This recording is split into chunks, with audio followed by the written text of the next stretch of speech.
What? What, I'm not driving fast enough for you? Get off my tail, you moron. Unbelievable. Just go around me. Go around me. Come on, you idiot. Come on. What is your problem? All I gotta do is tap on the brakes in your history. Huh? Jerk. You like that? You like that?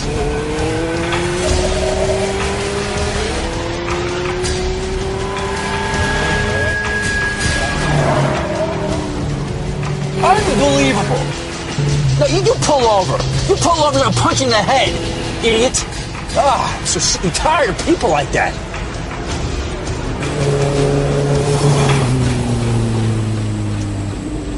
Oh, well, you gotta be kidding me. Oh, that is it. You are done. Come on, come on. Yeah, come on. Come on. Where are you, idiot?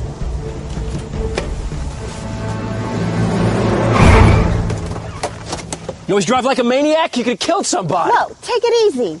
I was trying to get your attention. Well, you certainly got it.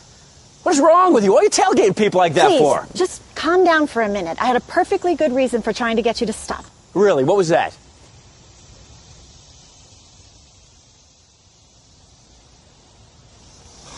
You're a pilot? No, my wife. My wife is a pilot.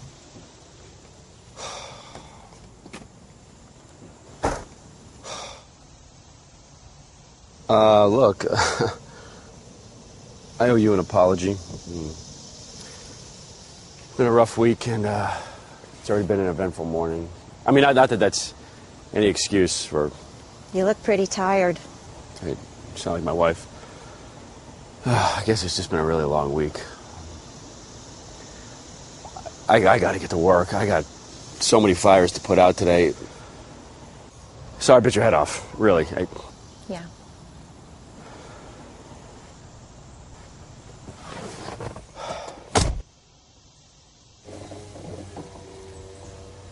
You heading to work too? Nope, already there. Oh, sleep disorders, huh? You a nurse or something? Doctor, actually. Oh. Oh. Well, thanks. Sorry.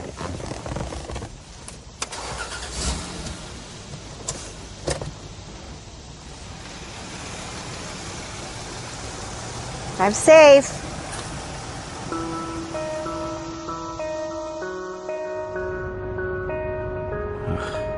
Nice, Greg. Real nice. Some lady tries to help you, and you're ready to kill her. What is going on with me lately?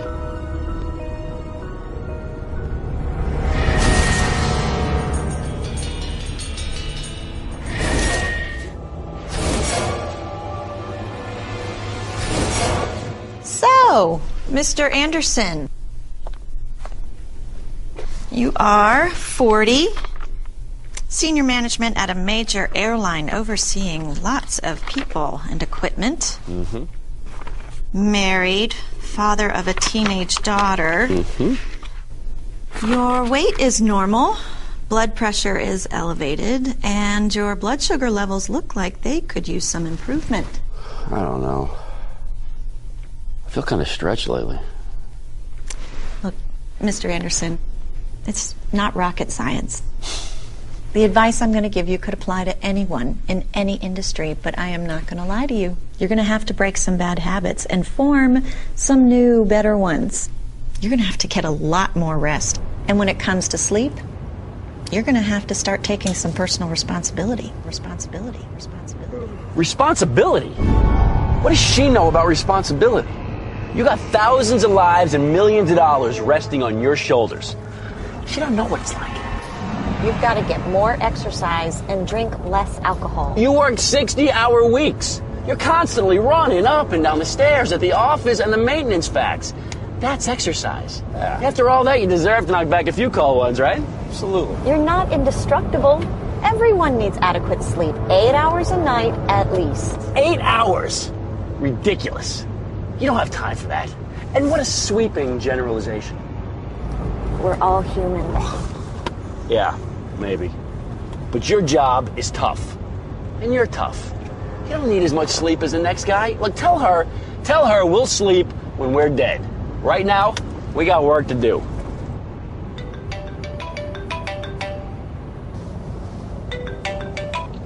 Hey, Alex. Glad you called. Yeah, staff meeting will definitely cover the Denver aircraft. I got a text at almost midnight saying they just finished the installation. Yeah, I know it was on the ground too long. Should be back online this morning. I still got to figure out who takes a hit for the delay. You can't service a plane without parts. Come on, let's go! What? No, the roads are crazed right now. Hey, look, we'll get it all sorted out at the meeting. I want that inventory manager on the line for sure. Yeah. Hey, while I got you on the phone, did you score those box seats for Saturday night? What? No, it doesn't go that late. Come on, see, you sleep in Sunday morning. All right. Hey, we'll talk about it. Yeah, thanks. You're tired, Mr. Anderson. You're already in a mood, and you're distracted by the phone while driving. You're even imagining things. Skip the Saturday night game and go to bed early. It may not cancel out your serious sleep deficit, but it is a good first step. Is she still blathering on? You take this route to work every day. A short phone call is no big deal. You can drive this way with your eyes closed. Yesterday was tough. Alice was flying, so I had to do everything myself. I couldn't sleep that well, so I just went to work really early. We had a customer aircraft waiting for the paint hangar, with one already in it needing to be finished. Problem was, we had a time performance clause in the waiting plane, and we wouldn't make any money if we missed the deadline. On top of that, we were retiring 2 aircraft for desert storage, so I was down a couple of flight and maintenance crews already. Oh, and did I mention that we were doing our usual launch of 1,138 flights per day? I remember thinking, if we had the slightest glitch, we were going to be in trouble. I mean, there was just no room for a problem anywhere. But a problem was just what we got. Yeah. Oh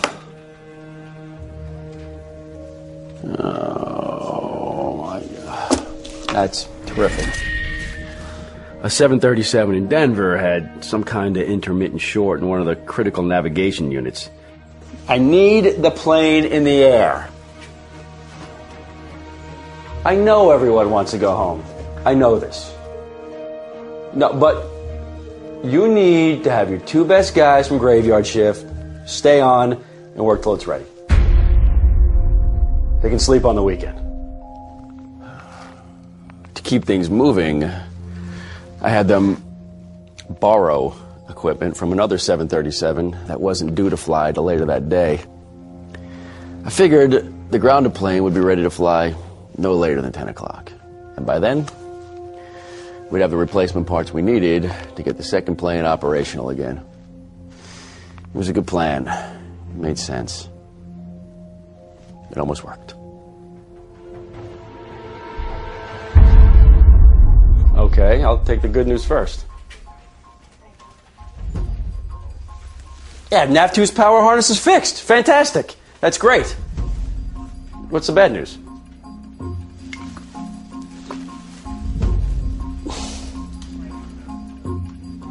How is that possible?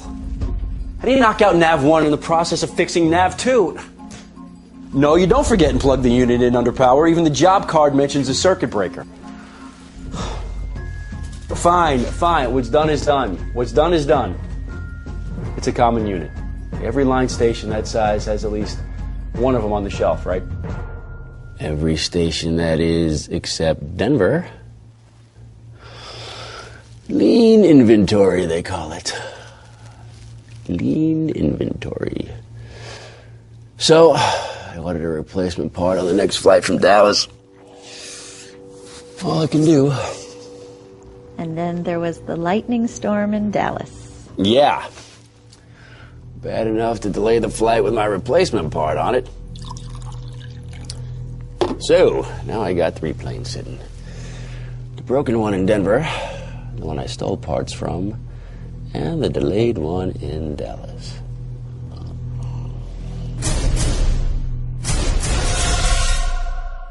Of course it is. No wonder this airline is struggling.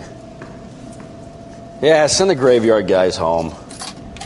Hey, make sure they brief the day shift on the entire situation before they go. Keep the day crew on the clock until the job is done. They can handle the extra hours. Weekend's only a couple of days away.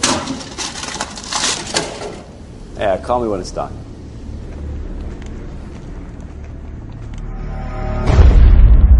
So where is it? What do you mean it was misrouted? This isn't a customer's luggage or something. No. How can you do this to critical company equipment with an aircraft on the ground? Is this amateur hour or what? No, it is not amateur hour. This is all based on solid scientific study. Oh. I know you don't want to hear this, but I think a close look at yesterday's events points the finger squarely at you. Me? Look, I'm sorry. I shouldn't have said Do that. these words sound familiar? Keep the day crew on the clock till the job is done. Keep the day crew on the clock until the job's done. They can handle the extra hours.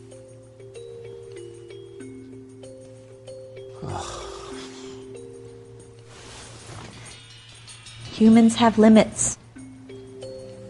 The graveyard crew shorted Nav 1 around 9 in the morning. They'd only been on the clock 10 hours then, but they were coming off the worst shift possible. Extended hours combined with disrupted circadian cycles from working the night shift is probably enough to affect their performance. Oh, here we go again with science laying a guilt trip on us. How were you supposed to know those guys were going to make mistakes? You thought they'd at least follow the technical documentation, tired or not. Oh, and by the way, the fact is, graveyard shift workers do wake up near the end of their shift. That's why they have such a hard time going to sleep when they get home. So if anything, they were more awake when we had them work over than they were at the start of their shift. We were right to have them work on. Try explaining her crackpot theory at the staff meeting. See how far that gets us. Oh, what a day. 12 hours of insanity. What, was it a perfect storm or just a comedy of errors? One thing I do know, my boss will not be laughing at tomorrow's meeting. I just need some fresh air. A little rock and roll, good hockey game on TV tonight, maybe a few drinks. Tomorrow, I'll be as good as gold. Amen, brother. Amen.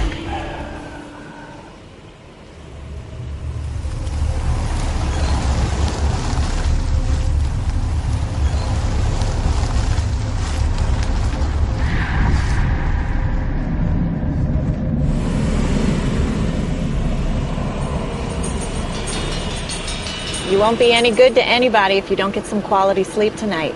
You should get at least 8 hours per day, and you haven't had that in at least 5 days. If sleep were money, you'd be bankrupt right now. And stop drinking sodas so late in the day. The half-life of caffeinated beverages is about 6 hours. So the effects of that caffeine you're drinking won't have worn off by the time you go to bed. Get some rest.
Greg is like a lot of workers in a lot of industries. He works hard all week long and then tries to catch up on rest on the weekends or days off.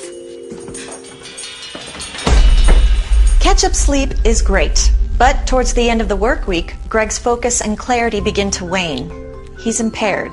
Heather, for the last time, let's go. It's time for school. I can't. I'm too tired. You have to. We're leaving in 10 minutes. Hello? I'm back. How was your flight? Long. You don't look so good. Thanks. Oh, I just meant you look tired. So do you. I flew all night from Argentina. I am tired. Another flight on Sunday. Listen, could you take this uniform to the cleaners today? Tell them I'll pick it up tomorrow afternoon. Can't you go? I got a crazy day today. I've been in the air for 12 hours. I need to get some sleep. Forget it. I'll do it myself. You know, it was one suit, Greg. It wouldn't have killed you.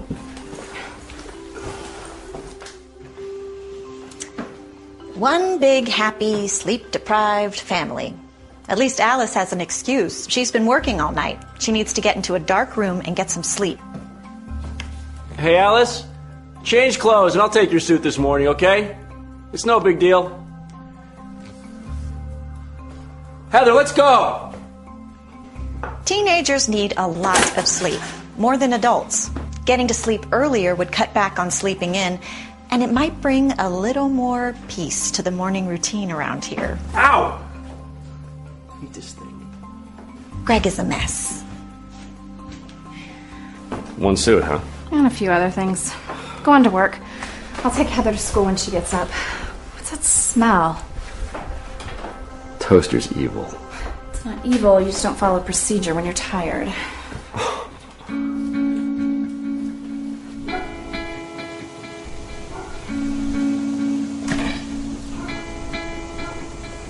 So, there he goes again. Off to work. He's had poor sleep all week, mostly due to his own bad habits. See how he's heading out with nothing more for breakfast than 2 cups of coffee? Greg's situation isn't unique. Most of us are misinformed about the effects of sleep loss, or we make excuses for our fatigue. It's easy to rationalize and tell ourselves we don't need sleep, but we do. We all do. Fortunately, there are some very simple things we can do to avoid, or at least greatly reduce, that sense of fatigue. Check out the FAA website for your free copy of the Fatigue Survival Toolbox. It'll help you discover if you're getting enough sleep. The results may really surprise you. Besides, do you really want to go through your life feeling grounded? So be good to yourself and get some rest. Sweet dreams.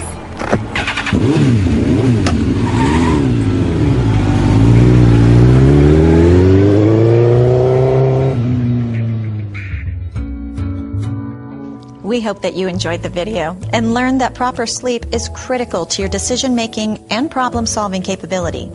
Proper rest affects your communication skills, including listening. It affects your hands-on skills like driving or physical work. Proper rest ensures your good health, as well as your disposition. Enough said, you just saw the video. A couple of years back, Dr. Bill Johnson and Dagmar Midcap looked at Dagmar's sleep habits. They counted her sleep, and it did not add up. Does yours? Please review the Counting Sleep video, then go to www.mxfatigue.com to download your sleep diary and other alertness support materials.